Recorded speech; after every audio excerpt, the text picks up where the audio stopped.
I'm going to get this out the way. I'm not pretending to be cool. I got into Nirvana through Nevermind. And I always joke that adulting is being able to admit that you listen to Nevermind before Bleach. Welcome.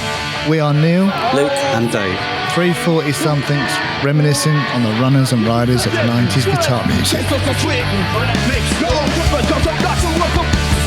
We look at the bands who soundtracked our youth on both sides of the pond and interview some of our heroes from the bands that defined a generation. You'll hear about the good, the bad and the ugly of 90s guitar music. This podcast is Stupid and Contagious.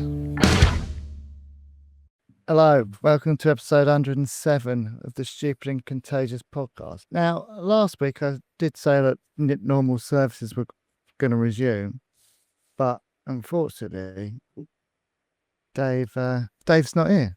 So I have got a little video thing to play though. So I'll just play this and he can explain himself.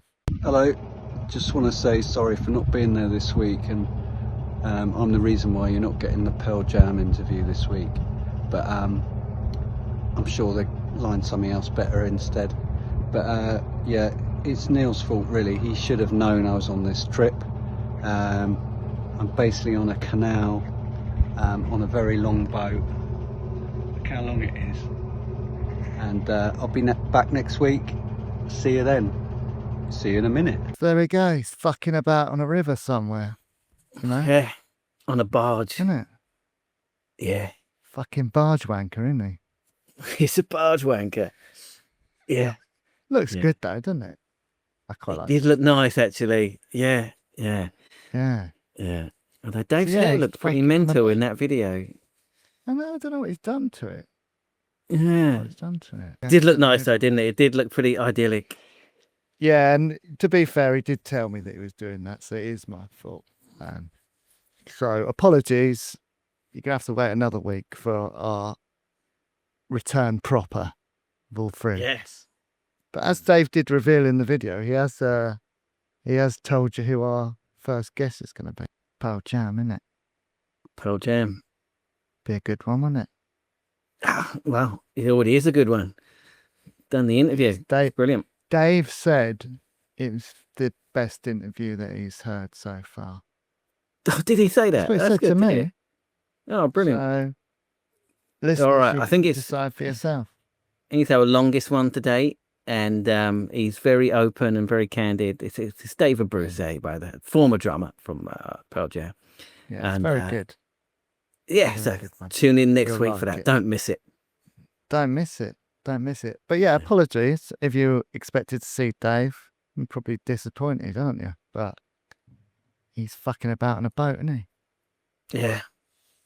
So, basically. But it did mean that we could bring forward this episode, which we've been wanting to do for a while, with well, look, you explain to the viewers and listeners who Lucy is, don't they? Okay, so it's with Lucy Nichol, as you've probably seen from the title, and she's a writer and a mental health campaigner. Do you want me to read her biography from the back of her book? Fuck it, why not? Do what we want. It's our podcast, isn't it? Do what we want. Lucy is a writer, mental health campaigner and PR consultant whose work has appeared in The Independent, The I Paper, NME, Red Magazine, Den of Geek, HuffPost and many more. She's a former columnist with Sarah Millican's Standard Issue magazine. She's passionate about challenging mental health stigma, and particularly addiction stigma, has worked with the media in PR and marketing for over 18 years and experienced anxiety for even longer. There's a bit more. She works with mental health recovering charities, supporting campaigns and raising awareness. There you go. So basically, well, we know her because she's been on the Facebook page, especially very early on. So she came on board with a podcast early on. And basically, I read a couple of her books, 27 Club, which we talk about in the interview, and Park Life, which we talk about in the interview. They're kind of set in the 90s. There's loads of references to 90s music and 90s culture. And I really, really enjoyed reading them. So I wanted to get her on for quite a while, actually. I read them last year, I think. And so it's really good to have her on. And that's who she is. basically. That's what we've done. We've got her on. We're going to play that interview. But before we do that, obviously, you're going to do the usual spiel. If you are watching, then please do give it a thumbs up, subscribe to our channel, and get involved in the comments. Share it with your friends, and if you're listening, rate and review. I haven't had a review for a while, so drop one of those. You can also sponsor the podcast, Stupid and Contagious podcast at gmail.com. And you can download the Stupid app on your iPhone. So Luke does a mixtape for every episode, which you can also find on Spotify. And we'd link to it in all the show notes. And also on Dave's app, you can go between the mixtape and the podcast. So we got it all sorted for you, pretty much. If you're into 90s music, tell all your friends. Otherwise, they're going to miss out. That's it. So is it? I thought we were going to have like a mini catch up. No, we're going to do that with Dave next week. Didn't you have something you were going to tell me? Something you did? No, you did something last weekend or something. Are we going to? Do you want to save it? I did something. It's fucking boring as shit, isn't it? I can't remember what it was. Well, it wasn't. I tell you what it wasn't. It wasn't getting a fucking haircut, which it should have been. No, I'm growing it. I'm telling you, man. It's getting there. I'm quite happy with it. It's getting there. I went to Bristol, didn't I? Your neck of the woods. Ah, Brizzy. That's what it was. Yeah. I was in Bristol. That's it. Oh, right. You didn't do anything interesting or podcast related or music related? No. Went to a mate's 50th birthday. Nothing podcast or music related. I just went to Bristol. I thought I'd tell you. My old stomping ground. Yeah. Mate, yeah. I haven't been back since I left, since 98. I haven't been back to Bristol. I saw the tags like Luke Lawrence was here and stuff. Yeah. Chad over the wall with a nose over the wall. Yeah, that was me. That was me. People drew them on everything, didn't they? What the fuck was all that about? It was good, wasn't it? I'm fully behind them. Bring them back. Bring back Chads. Get a t-shirt done. But they were worldwide, weren't they? I think so. It was an international thing, wasn't it? I don't know if there's any international listeners. Hopefully there's a few. Then let us know. Did you have the old bloke on a wall, wasn't it? Nose. Bloke on a wall with a big nose over there, yeah. And it just said, blah, blah, blah, was here. Was here, yeah. WOZ apostrophe ERE was here. Yeah. There you go. Yeah. So yeah, what's been going on? We'll have a quick catch up now, and then we'll have a proper one when Dave gets back. What have you been up to? Well, not a lot. I said I'm just getting over a bout of COVID, which I've got. Yeah, pussy. Which makes me a pussy. Just get COVID. Only pussies get COVID. Do they? Oh man, I didn't realise I was a pussy. I mean, I'll take it. I don't mind being a pussy. I embrace it. But yeah, getting over that. That's my recent news, I guess. It's made up, isn't it? yeah. Hoax, isn't it? Virus. Cut that out, would you? Come on. I didn't say it. Trump said it. You just said it then. Yeah, but he said it. Right. I was just mimicking him. Yeah. I'll cut it. Yeah. No, I won't cut it out because I didn't say it. No, you can keep it in, man. Keep it in. That's enough. We'll catch up properly with Dave next week. Yeah, so that's that. Yeah, that's our little catch up. Yeah, we'll do a proper one next week when Dave gets back off his boat trip. But for now, here's Lucy Nichol. Enjoy. Lucy, thanks so much for coming on. Where are you joining us from today? Where are you? Newcastle. Based? Well, just north of Newcastle, anyway. In a place with a funny name, Wide Open. That's not. I'm not wide open. It just sounds a bit rude, doesn't it? It does sound rude. We were actually my neighbour were talking about it last night, actually, and I do remember someone asking a group of us where we're from. We said Wide Open, and I said that's not a proposition, by the way. Yeah. Right. Yeah.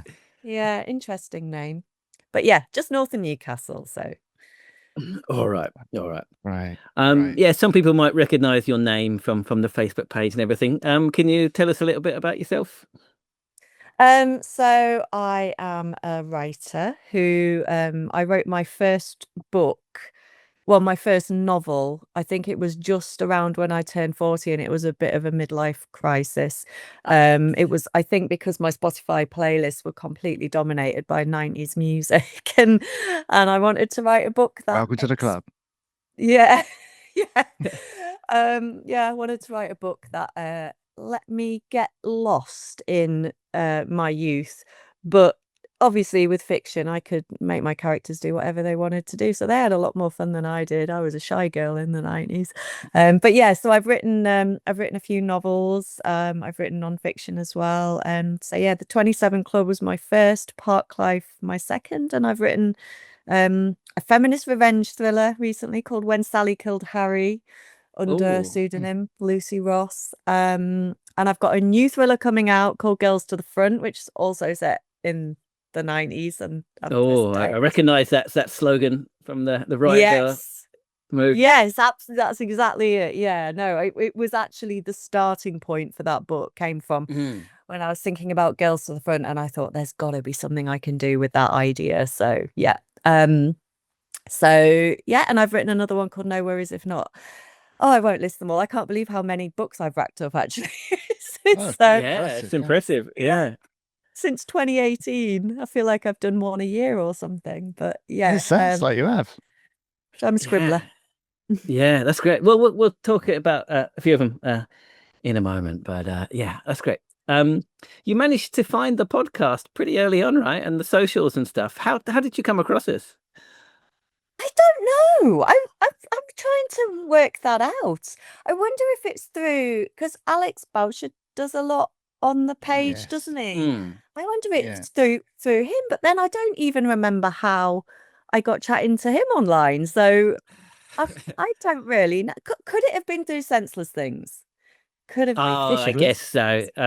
Because they were, our first one. So yeah, I guess. Yeah, so I think so, because I joined the Senseless Things community a few years back. It's probably through that online. So I bet it is through that. Yeah, that's a nice little community on there, isn't it? Yeah, it is, isn't it? Lovely, yeah.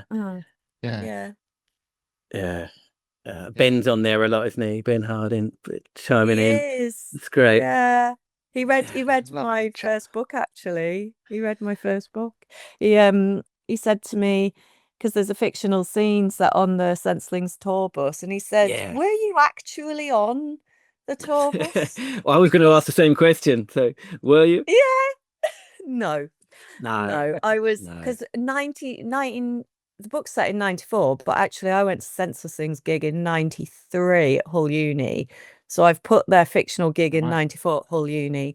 I was like 15. I was so shy back then. I would never have found my way onto a band's tour bus. But because he was saying it's scarily accurate. It's scarily accurate what everything was like. I was like, aha. Well, that is because I was chatting to Giggsy, their roadie, who is my. So this is a little thing I like rolling out, because I was so uncool as a teenager and so shy that when I actually got guest list places to see Senseless Things because my mum's best mate's brother was their roadie, I just thought, well, that's cool. Everyone will want to be friends with me now. Yeah. It is. Yeah. So did you meet the Senseless Things back in the day? No, I didn't. No. I didn't. Neither but did yeah, we back then. Huh? Neither did we back then. We only spoke to Ben recently, but we never got to meet them in the flesh back then. No, I just remember going, not really dancing, and my mum picking us up from that gig. It was very much a teenager. But that's the thing about Senseless Things, I think, is that to me, their music kind of epitomizes being a teenager in the 90s. I just feel that it tugs on all of those memories, I think, Senseless Things music. Yeah, Mm. 100%. Yeah. Well, Luke's mum picked us up from the gig we went to, I think. Yes, she did indeed. So you're in good company. Yeah. Yeah. Yeah. Well, let's talk a bit more about you in the 90s then. So before we get into your books. So where did you grow up? Hull. Well, In I Hull. say Hull. I mean, because Hull probably sounds cooler than saying Cherry Burton, doesn't it? It's got to be Oh, the most it's got a twee nice middle frig class to name. Cherry Burton. Cherry Burton. It does sound nice. It's got to be a few unexpected murders happening there and some Oh God, BBC drama. It was so basically I went to school in Beverley in East Yorkshire, and I lived in a couple of the villages around there, and I moved to Hull when I was 17. Ended up being a full-time glass collector at Hull Uni Students' Union, where I saw Senseless Things a few years earlier. 40 hours a week collecting glasses is not much fun. Oh, That's a big. That's a stint, isn't it? yeah. I think I Yeah. thought when I saw it on the job centre wall, I thought, oh, Hull Uni SU. Yeah, I really want to be there. I did my work experience there as well when I was 15. But when you're just collecting glasses, when everyone around you is having loads of fun and you're just there collecting glasses for 40 hours, it wasn't the most inspiring job, I have to say. But No. yeah. So what other bands you were into? So Senseless Things, of course. What other bands were you into back in the day, or are still into now? yes, I'm still listening to them all. So I think obviously, I mean, I'm gonna get this out the way. I'm not pretending to be cool. I got into Nirvana through Nevermind. And I always joke that adulting is being able to admit that you listen to Nevermind before Bleach. That's fine. I'm okay with that now. Very good. But I suppose Nirvana, it was my friend Aisha brought Nevermind on CD round to my 13th birthday party sleepover thing. So that's when I first heard them. And then Senseless Things, I had a new boyfriend and him and his friends were into Senseless Things. So then found obviously like Mega City 4 and everything. But I loved I was obsessed with Courtney Love and Cat Bjelland when I was a teenage girl. I just thought they were amazing. I think there was something as well about being a shy girl and seeing these women who were just getting on stage and screaming. I just thought they were absolutely awesome. So I loved Hole and Babes in Toyland and Pixies and gosh, trying to even remember Pixies. L7? Were you into L7? I wasn't as big into L7. I liked them. They were a bit different, weren't they? Yeah. Yeah, they did have a bit of a different feel. Yeah. But yeah, I quite like them, but I never invested in any vinyl from Offbeat Records, which was where we always used to buy our vinyl in Hull. But yeah, Breeders and Belly and Throwing Music, all the 4AD stuff. So I think Pixies Surfer Rosa was the first 4AD album that I heard, and I loved it the moment it came on. Bone Machine is the first, so that will have been the first Pixie song I ever heard. And then got into all of the other, well, not all of the other, I didn't know them all, but like the Belly, Breeders, Throwing Muses, I absolutely loved as well. And I saw Pixies for the first time last year, and again and again this year. So yeah. yeah. That's interesting. You're saying like that they're mostly American bands that you're talking about. When Britpop came along, were you on board with Britpop too?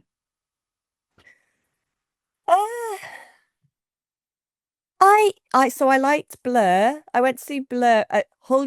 It feels like my entire life revolved around Hull Uni SU. I never even went to university. I just was always at the student union. I went to see Blur. I really liked Blur, Charlatans. I think I listen to them more now. I think as a teenager, I liked kind of heavier, sort of more punky or more grungy stuff when I was younger.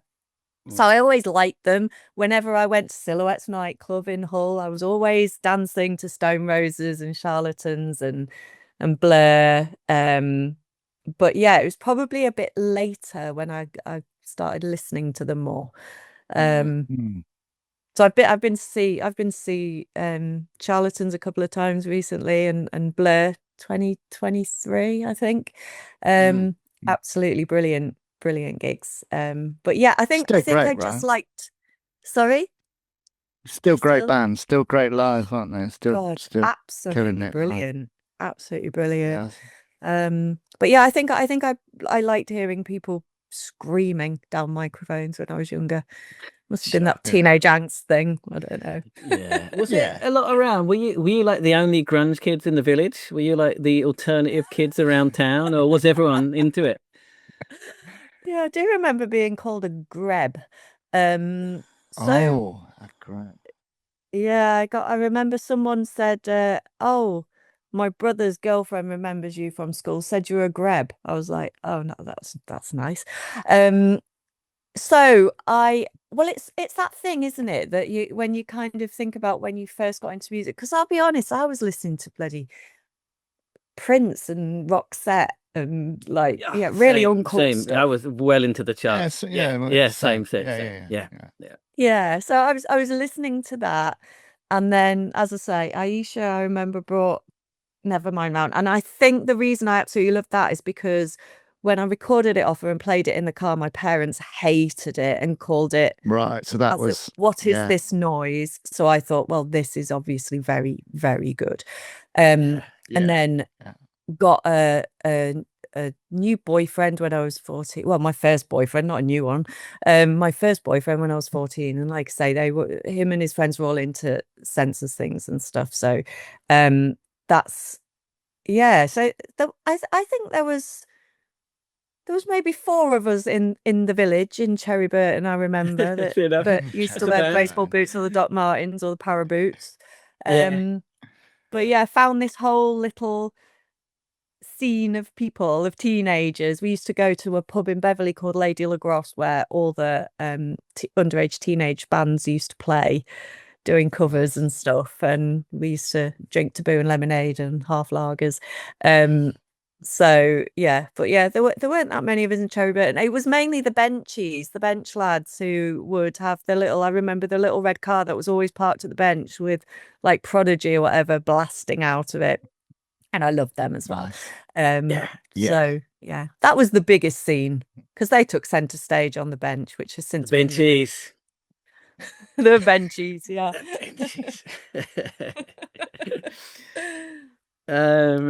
All right, and we recently did an all killer no filler episode on the podcast.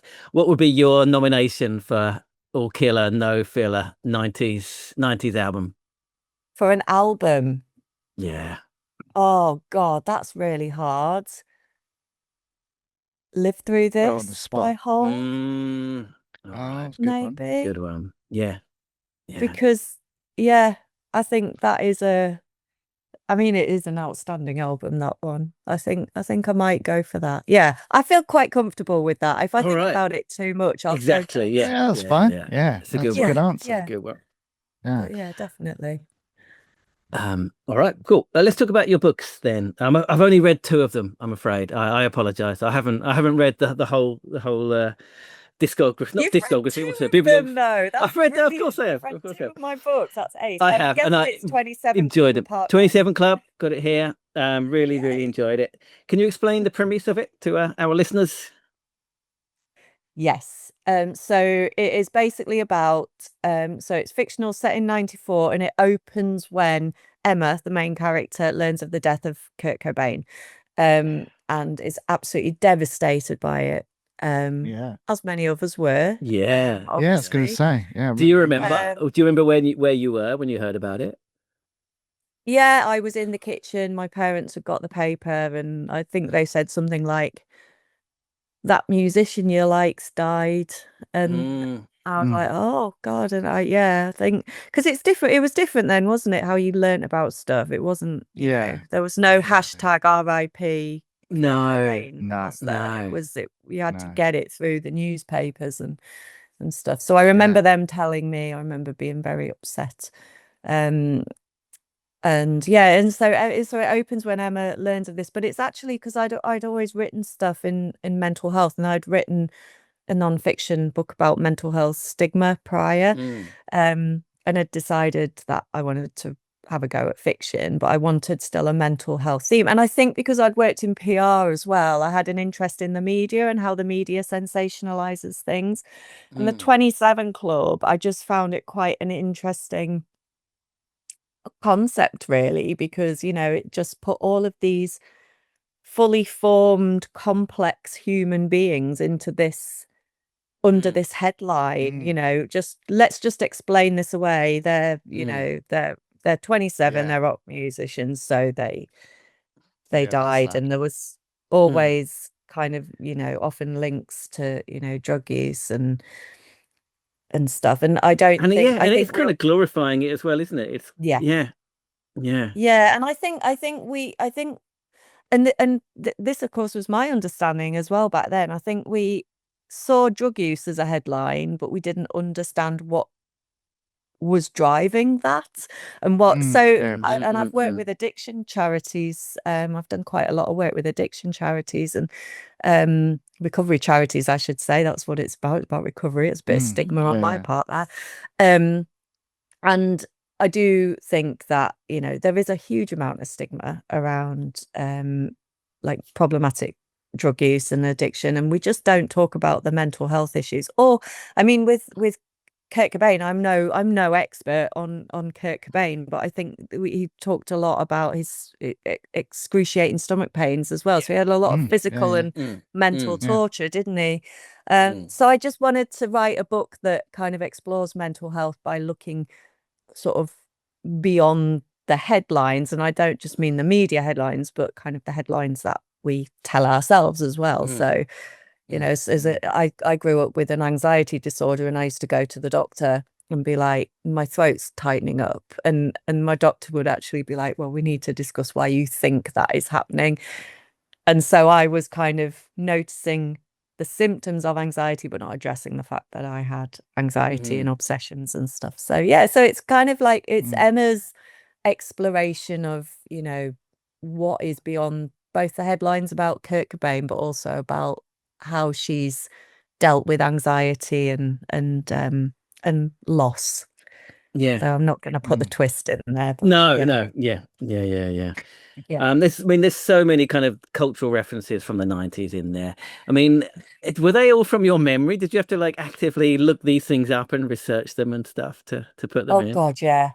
Because I mean, when I had people reading, like I remember, so I mentioned Giggsy, didn't I? Who I interviewed, Senseless Things roadie, and I interviewed him recently when I was writing the book, which was like 2019 when I wrote it. I released it in 2021, start of 21.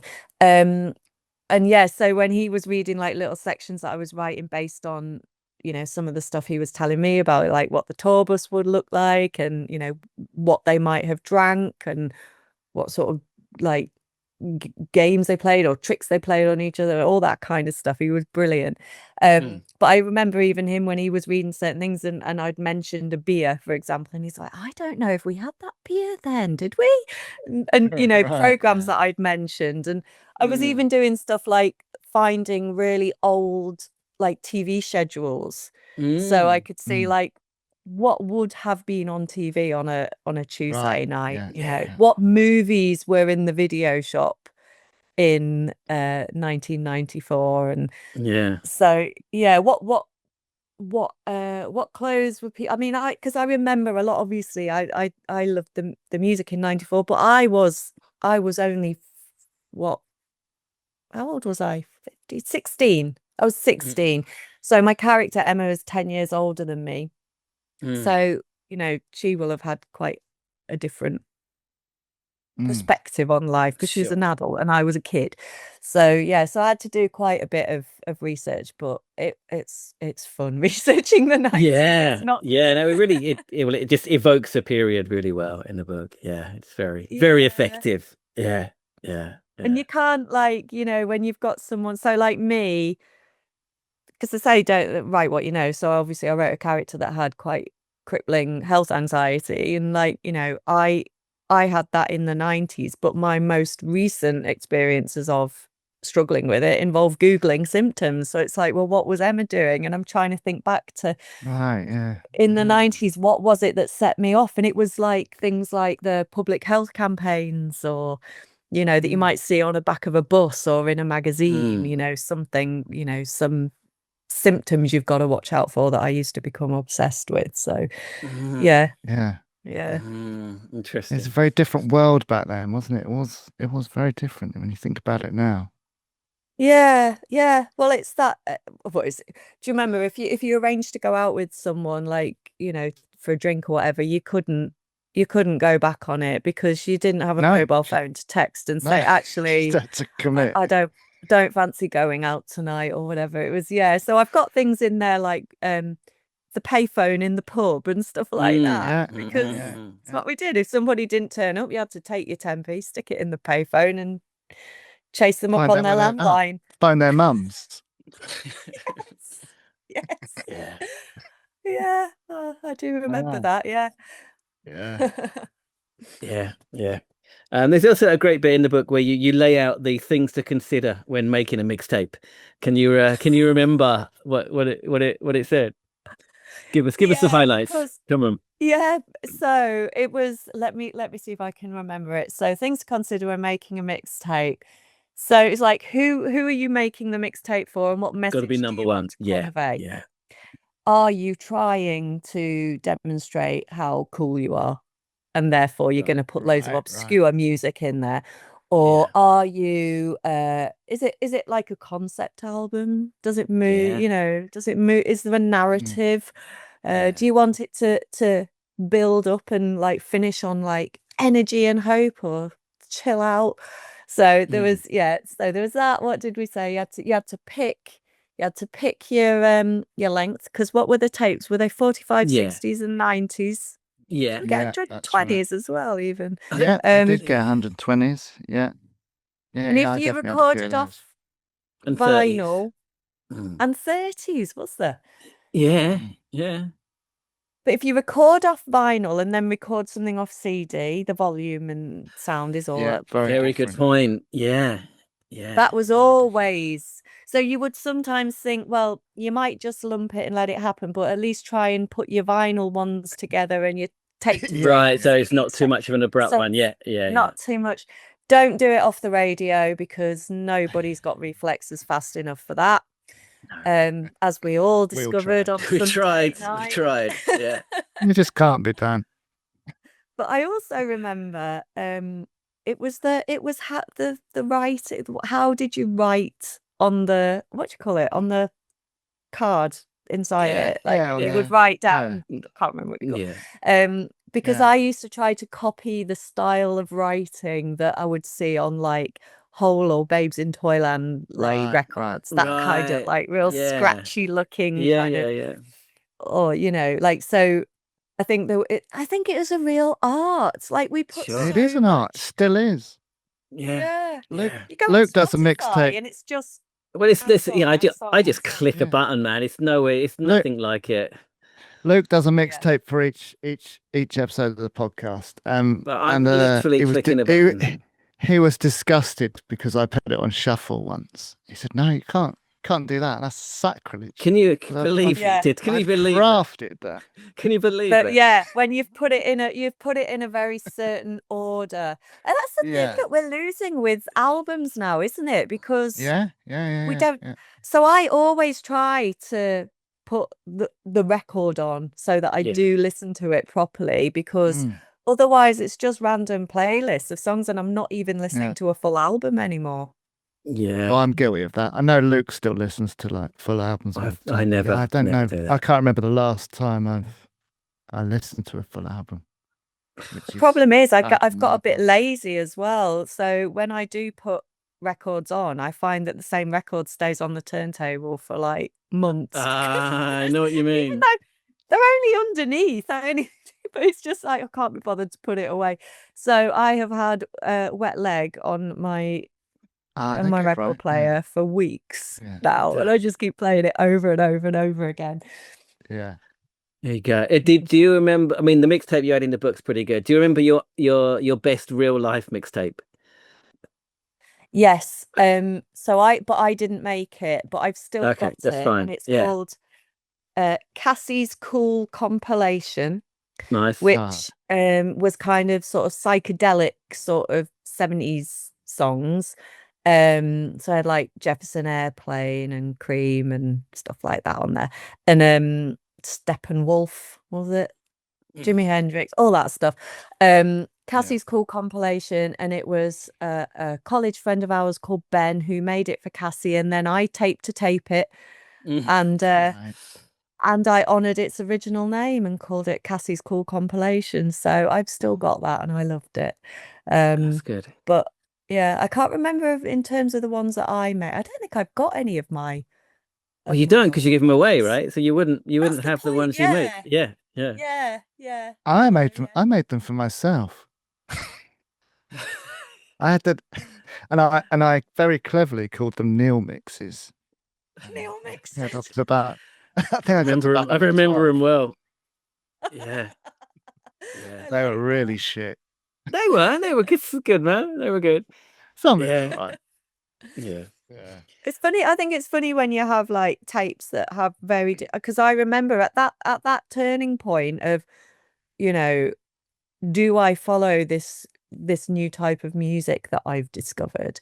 And I remember being on holiday when I was 14, and on one side of the tape I had Nirvana, and on the other side of the tape I had Rat Pack. Do you remember they did Searching for Agnes Life? Yeah, I do remember it very well. Oh yeah, of course. I know. Searching for Isla. Yeah, had some marijuana. I needed marijuana. Needed to get higher. Love that track. Well, I thought, oh, was it them Searching for my? Was it them who did that? I think it was Rat Pack. I think it was, wasn't it? Yeah. But it was Rat Pack. Definitely was a Rat Pack. Yeah. So there's a few different ones. But I remember thinking, well, I can't like both of these things. These things cannot live together in my teenage life. Yeah. I have to pick one or the other. I picked Nirvana and never looked back. I think that was the right choice, don't you? Yeah, that's an interesting. I think so, but I do. But going back to that, one of my big regrets is I didn't get to go to like a proper rave back in the early 90s. I think they would. I know a few of our friends did, and I think they would have been good. Do you know what I mean? Yeah. Hey. Yeah. But like you say, you had to choose one or the other, really. They don't. Yeah. Well, as you get older, like I think you didn't have to. We thought you had to, but you didn't have to in reality, right? Yeah. It's a self-imposed thing, isn't it? I think in the mid-90s, I think 96 onwards, I did start going to like techno nights and stuff in Hull. Like Eat Your Words was one we used to go to, and Mantra. But that was okay. I think because if you could like the Prodigy could coexist with Nirvana. Yeah, and the Chemical Brothers and all of that, right? They kind of made it okay for indie kids to like techno, didn't they? Like the Chemical Brothers and the Prodigy and stuff. Yeah. Yes, Chemical Brothers and Prodigy. Yeah, absolutely. So they were respectable. But yeah, I did start going to a few kind of all-nighters at Room in Hull for like Mantra, and wearing really bizarre. I wore a silver spacesuit and danced on the stage with I remember all that, and a ribbon and to get in for free. I remember wearing like sunglasses, like space sort of sunglasses indoors. But it was acceptable. Everyone was doing it. Paul Oakenfold, I think it was. Yeah. It was just a thing. You properly dressed up for those things, didn't you? It was good fun. But where'd you buy a silver spacesuit from? Where do they come from? Oh, that was my friend Danielle. That was hers. Yeah, because we lived together for a bit when I was 7. So I moved to Hull when I was 17 and moved in with Danny, who was my school friend, and she was always at Room, the nightclub. And so she had lots of dressing up stuff, and it was her silver spacesuit that she lent me. There's no photo. I mean, that's the thing, isn't it? Well, again, photo evidence. That's one of the best things about the 90s. No photo evidence. Yeah. I think it would have been just cringy. But yeah, I think so. All right, let's talk about the next book, Park Life. Again, I really enjoyed it, loved it. Same characters, same main characters. Can you tell us again? What's the main story? So the story the reason I wrote that first of all is because it's only towards the end of 27 Club when Emma actually realizes there's more going on than the fact that she's just having panic attacks and she's about to turn 27. And I just kind of thought, like, you know, I remember in the 90s I got 6 sessions of therapy, CBT, whatever. When I was about 18 and I was really struggling with panic attacks and stuff. And it's only the start, 6 sessions does not just cure you of your mental health issues. So I kind of thought, well, it's not very realistic to think, oh, and now she started therapy, so everything's okay, because she's actually unpacking a lot of trauma. So I wanted to, oh, bless her, I just decided to plunge her into her rock bottom, really. It gets really fucking dark. It's relentless. Yeah. Yes, sorry. No. Dark, isn't it? It is. Yeah. But yeah, so she so in 27 Club, her and her best mate Dave are always partying and going to the pub and having a few cheeky lines and drinking a fair bit, obviously, as well. But in Park Life, just when so it's 2 years later, so it's just when she thinks, she's got a handle on things and she's settled down with a new boyfriend and her dad's starting to come out of years of depression and, everything's looking good. But she's actually, she's self-medicating. She's drinking a hell of a lot. And it's only when, at the very beginning of the book, so I'm not giving any spoilers away.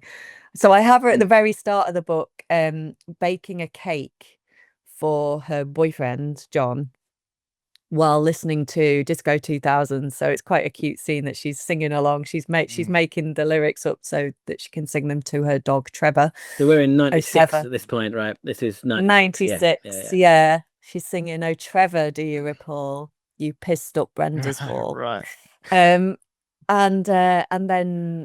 then she wakes up and she's basically, ruined this cake. She's made an absolute mess. She's basically done it completely off her face on booze. And that's, her boyfriend John is like, I can't do this anymore. So we realize that alcohol is really problematic for her. And then, so she loses her boyfriend, she loses her job. We plunge her into dark despair and she gets a job at an ice cream hut, selling ice cream. So she gets a new job. And the reason I wanted to do that and the reason Park Life came to me is because I think there's this stereotype of the drunk on the park bench. And I wanted to kind of flip that on its head. Like with 27 Club, I kind of use a stereotype to smash it up, I suppose. So she does meet there's this friendly older guy who she thinks is really lonely. She thinks, he's a bit shaky, so she thinks, oh, maybe he's got a drink problem, but she's just in denial about herself. And so she's the young girl serving like smiles and ice creams in the park. She's 28, I think, by this point, but she's the one who's really struggling and in denial about it and putting a front on. And right and it becomes very, very difficult for her. And it's about recovery. So so it goes very, very dark, but it's about how her friends and family rally around her and don't give up on her, and the kindness of of somebody else who is actually in recovery, how that sort of peer support can help. So it's a story of hope, but it gets a bit grimy. Although, but it's also really funny, and there's loads of banter and all of that as well, right? Yeah, well, I had to do that. I mean, even things like I had loads of fun researching that because I wanted to have them reading a copy of Select at one point. So I actually I always do go on eBay and buy old copies of Select and Enemy and stuff like that. So, and I just opened it up and I found an article in it and I thought that's what they can talk about. So the conversation that they're having while they're sitting in the garden, Dave and Emma, in the Sunshine is actually about an actual article that was in that That's great. copy of Select magazine that I'd bought, and then I gave it away in a competition with the book. But yeah, stuff like that is so much fun. I think like using real articles. Yeah. I did that in 27 Club as well. It was an article that she referenced that Boris Johnson had written back then about what would now become known as Brexit. So I was foreshadowing that a little bit. wow. But Yeah. yeah. I also like the fact that her best mate is a bloke who's straight, but it's a completely platonic relationship. There's not a hint of any kind of romantic involvement. You don't see that very often, right? I really like that. So that was very easy to write, I think, because I think when I was a bit of what they call a tomboy, I suppose, when I was younger, and I had lots of girlfriends, but I did hang around with some of the lads. I remember, like, my mum always used to talk about, because her friend over the road. In fact, this is so Anne, who lived over the road, whose brother was the roadie for Senseless Things.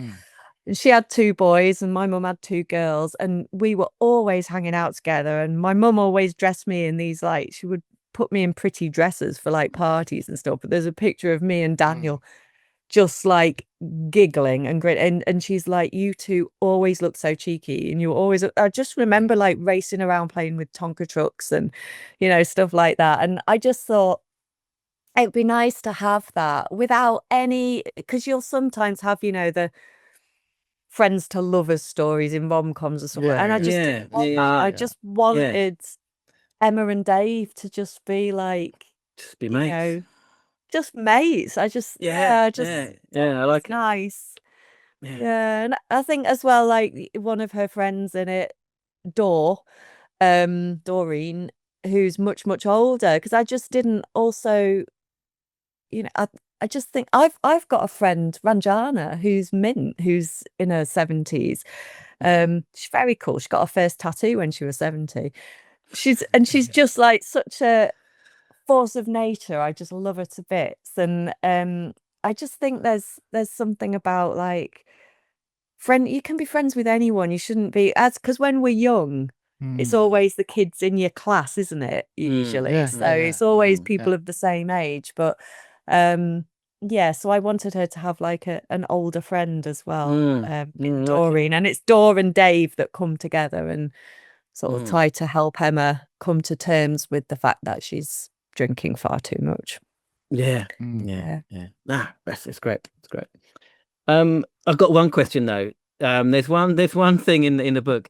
She buys some drugs off the dodgy bloke called Wobbly Eggs, and I've got no idea what I didn't. I was too scared to Google it.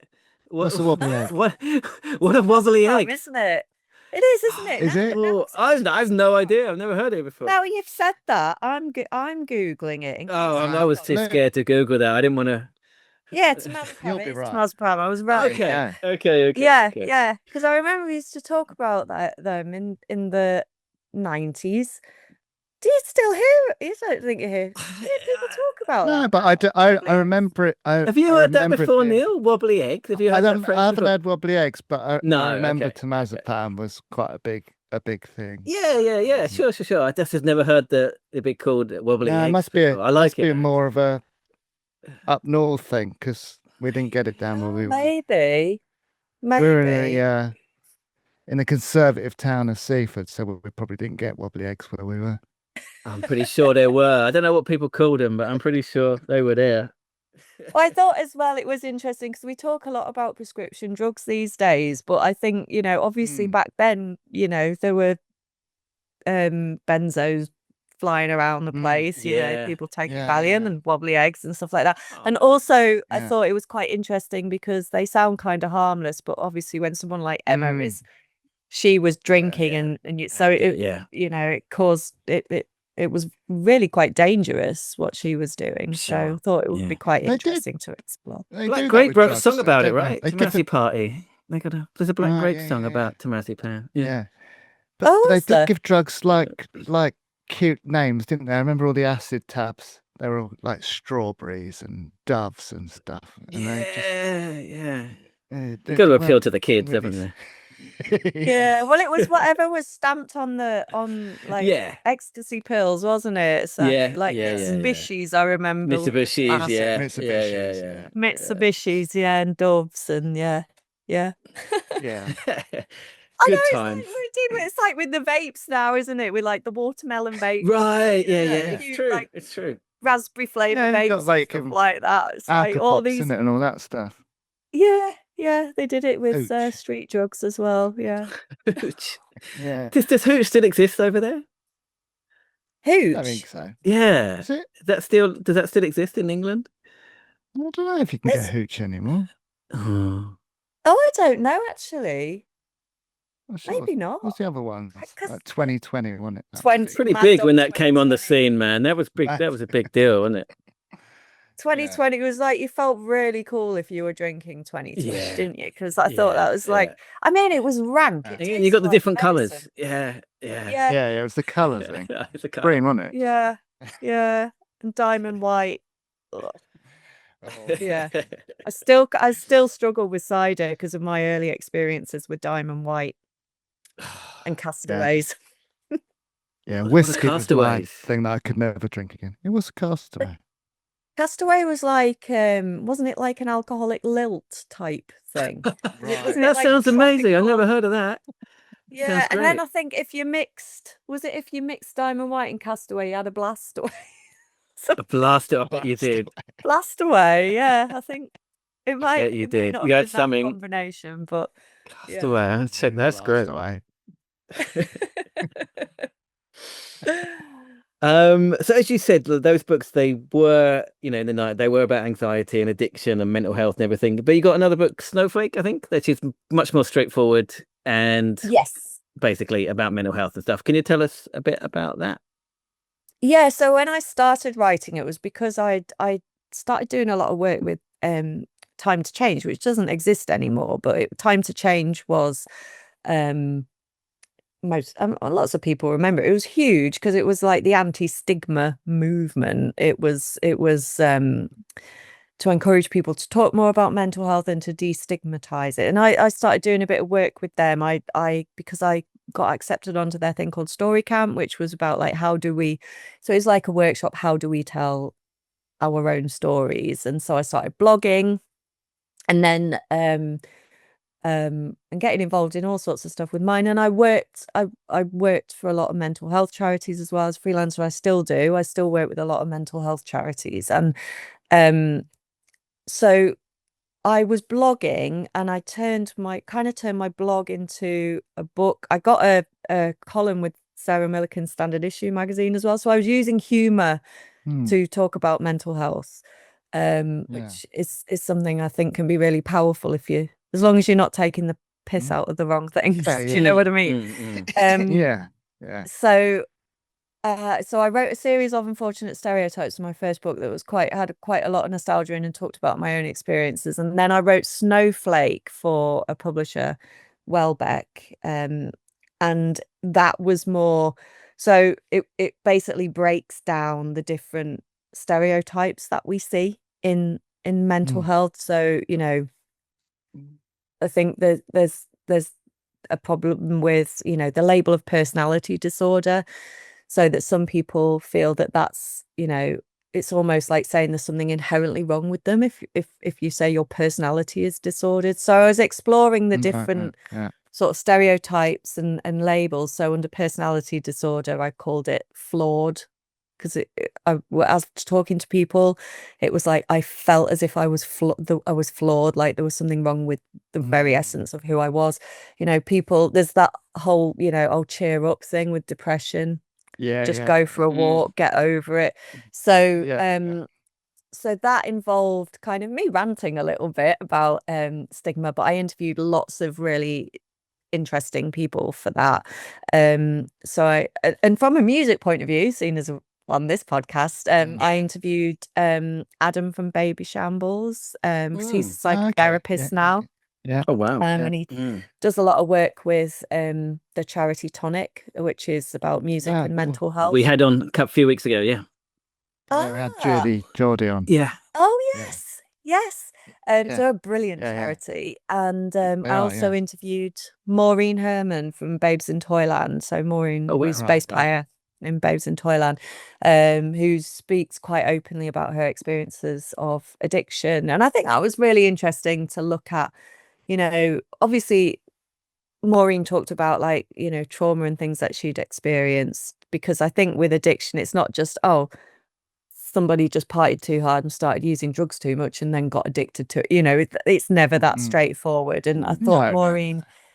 Maureen's story is really interesting, both in terms of like the mental health problems she experienced and the trauma she experienced, but also just the very environment, the kind of music environment. So, Yeah. you know, Mm. I think she made a point, I think it was Maureen who said this, made a point that you're at work and you're doing this every day when you're performing, Mm. and the people who come to see you, that could be their big night out.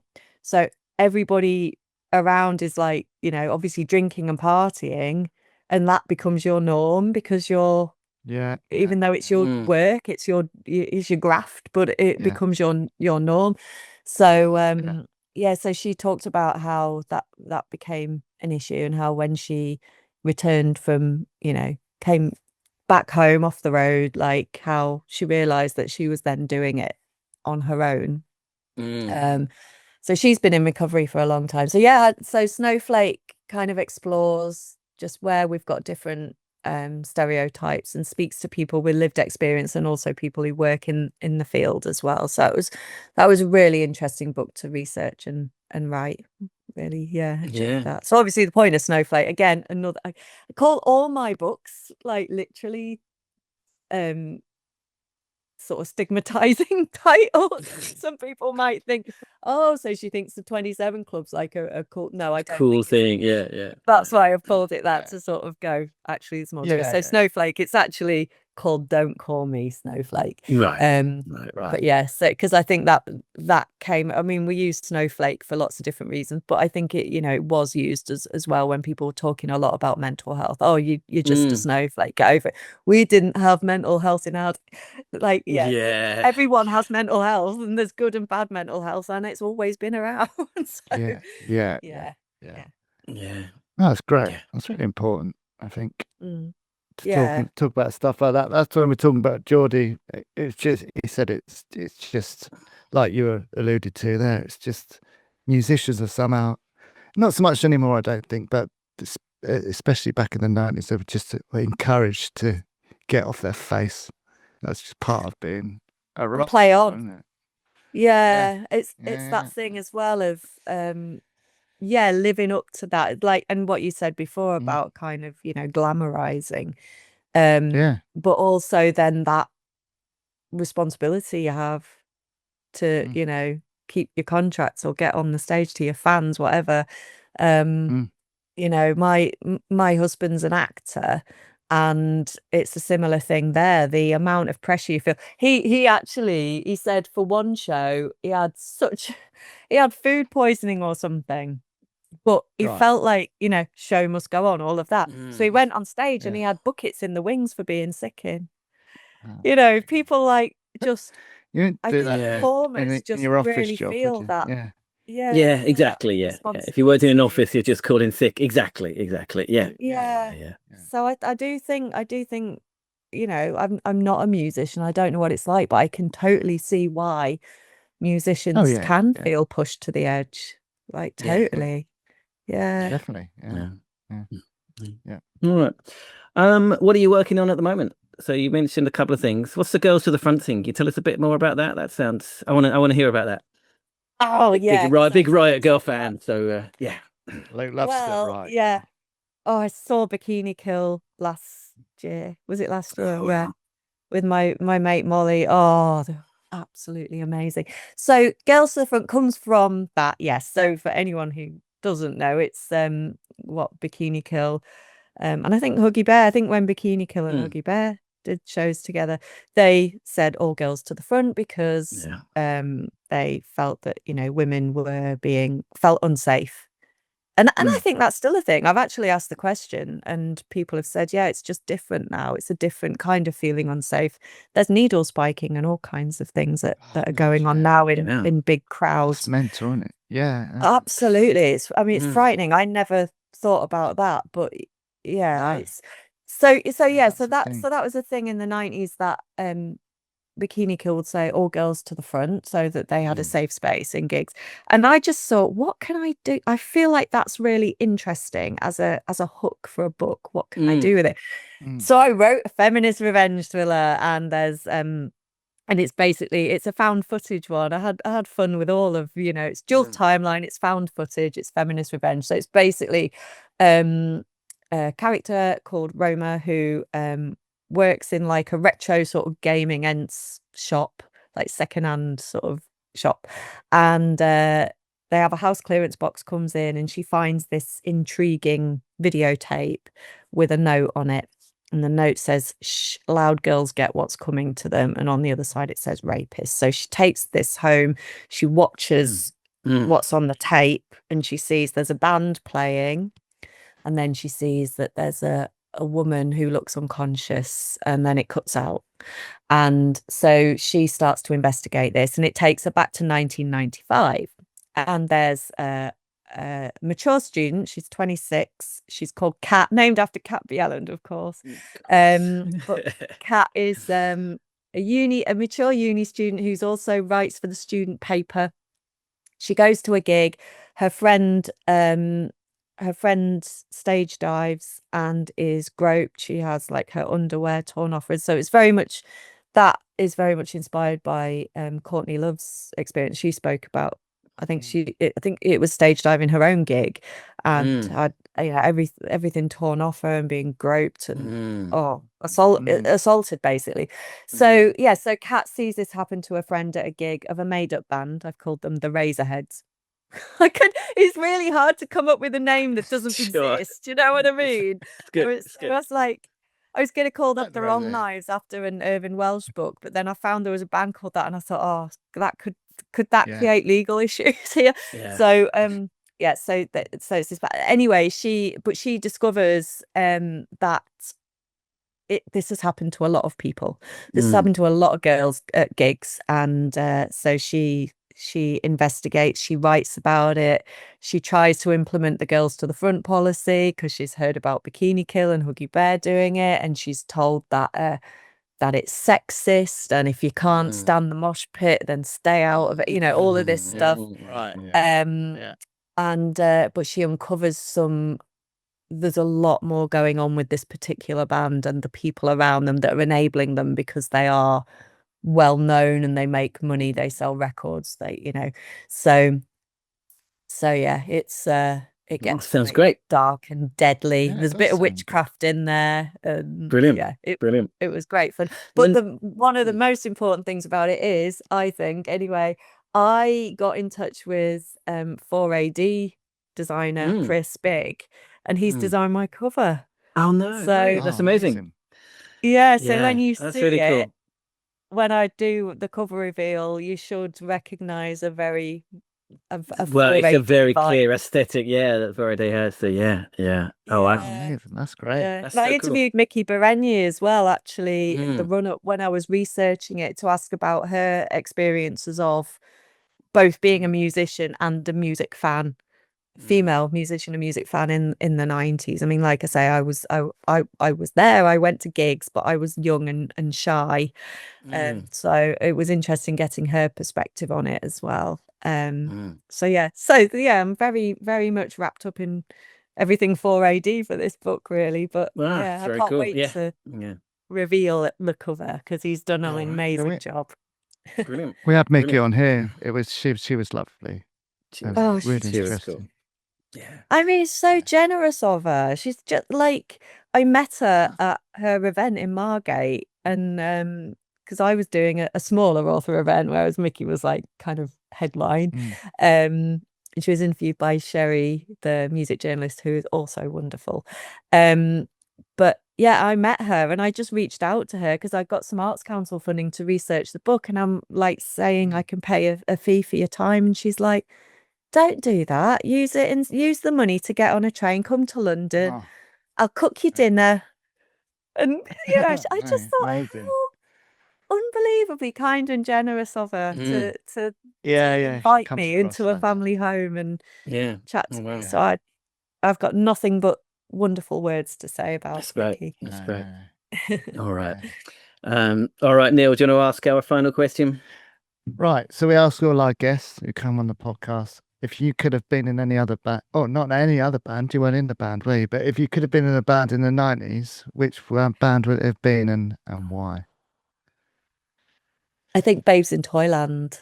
I Mm. think because all female band, so I can and I've I read so the original bassist it's Michelle Leon, isn't it? You know, when you start questioning yourself, that's because I had a late night last night. I read her memoir and just the talk of them being on the road together and stuff. And I think if I could be in any band, I would be in Babes in Toyland. I would be able to play guitar. I would be able to scream like Cap Yelland, and Right, I would okay. wear all those dresses. That's what I would absolutely. I try to Fucking scream nuts. like her in the car when I drive to Hull, and it's absolutely shocking. That's a great answer. That's a great answer. Where can Do you do Lucy? Where can? Oh no, go on, Luke. No, I was just going to say, where can people find out about what you're doing at the moment and keep up to date on the books and stuff? And Where's the best so, place to find you? well, since that idiot took over Twitter, I'm not on there quite as much anymore. So Neither are probably we. Instagram. Well, we Yeah. I do go on there a bit, but I can't stand that man. And I refuse not to call it Twitter. So Instagram probably. Yeah, I'm we're always same, on same. Instagram. Lucy Nichol, and I've got a website, lucynichol.com, which is nice and straightforward. But yeah, I'll be share and Facebook. I mean, I'm on all of them. I'm a social media tart, really. I'm on all of them. Even TikTok. So we're on TikTok. Not that Luke knows because he doesn't go on that sort of thing. apparently so, but yeah. All right. Thank you so much. That was really, really great. That was really interesting. Thank you very much. Thank you for having me. No problem at all. I'm going to stop the recording, pleasure. but don't escape just yet. Lucy Nichol, she was lovely, wasn't she? She was very nice indeed. What do you think, Neil? Because I know you hadn't read the books. What do you think? I don't read, do I?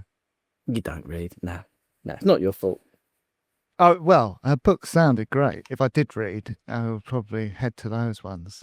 So, yeah. The last one she's working on sounds like something that could easily be on Netflix, I think. Yes. Oh, Do you you know what I mean? yeah, 100%, man. Yeah, like a the girl to the front. Oh man, I can't wait for that. It sounds great. Someone Yeah, should make that yeah, into yeah. a Netflix thing. For sure. Yeah, like 6-part Netflix drama would be perfect. Yeah. Yeah. It really would. You should make that happen. No, I really liked her angle on stuff, the whole mental health thing, and it's important. Yeah, I thought you'd enjoy that.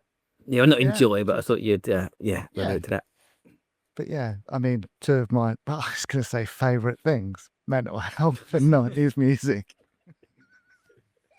You know what I mean? Yeah, I'm quite passionate about both. Yeah. Yeah. Yeah. As she is, so yeah. Yeah. But you've read them. You tell us. I have indeed. Yeah, really good. So I said as I kind of said it in an interview, because I felt that we were making it out of these were like these kind of big, serious, like heavy books, but they're not. They're full of like just full on banter, basically, and a lot of 90s nostalgia to keep our listeners interested. Yeah, so they're good. Yeah, they're funny, and they're great. They're great. Any of those books as well would be great as it's a bit like Train Spotting, isn't it? It's a similar thing, turning that into a film. I can imagine these translate really well to little films as well. Yeah. What role would you play? Me? Yeah. In what? In the adaptation of her books. Oh, I mean, Dave would be. There's a character called Dave who's her best mate. That would have to be Dave, wouldn't it? Right. because he's called Dave. Yeah, well, I don't know who the characters are in it, do I? Just what kind of fun? There's like a really dodgy like drug dealer guy that she has an unfortunate drunken escapade with and regrets it. Wouldn't be me. No. She's scared to sell drugs. I wouldn't have done that. Right. Wanted to get in trouble. There's like a local band. There's one scene with like a local band in it, and they go to see like a local young band, and she throws a drink over someone. You could be like that. Yeah, you could be that. You'd be the singer in the band. Yeah. Who would you be then? Yeah. You little shit bag. Anyone in it, basically. Yeah. I'll be the dog. I'll be Trev, the dog. I like Trevor the dog. Yeah. Well, I meant to ask the question if she actually had a dog called Trevor. It'd be interesting. Yeah. It's a good dog. Or I could be the caring boyfriend of the main character. You probably would be. That's quite He's like he that. works for like social care and stuff, and he's like a good guy. You know what I mean? Okay. Yeah. All right, you can do that. Yeah. All right. Brilliant. Sorted. All right. Netflix, give us a ring. Definitely. Well, we recommend that you, especially if you're a reader, then get hold of their books and have a read. Because if you're listening to this podcast and you like reading, then that's perfect. Perfect, as Mark Parlarkin used to say. Dave's not here to try to force that shit down our throats, man. Come on. It's horrible. It's gross. It's grotesque. Yeah, go and have a read. You can find her through her website, Instagram. Go and get her books. I'll have a read. Yeah. But that's it for this one. So we are back next week with the full lineup. Properly. Yeah. So I do apologise if you've tuned in to see Dave, but you're going to have to wait another week till he gets back off his boat trip. If he gets back off his boat trip. Yeah. If he survives the rocky Those waters locks. of those locks, man. He'd be locked in. Proper locked in, isn't it? But yeah, we'll be back next week. Yeah, it's a good one. So don't miss it.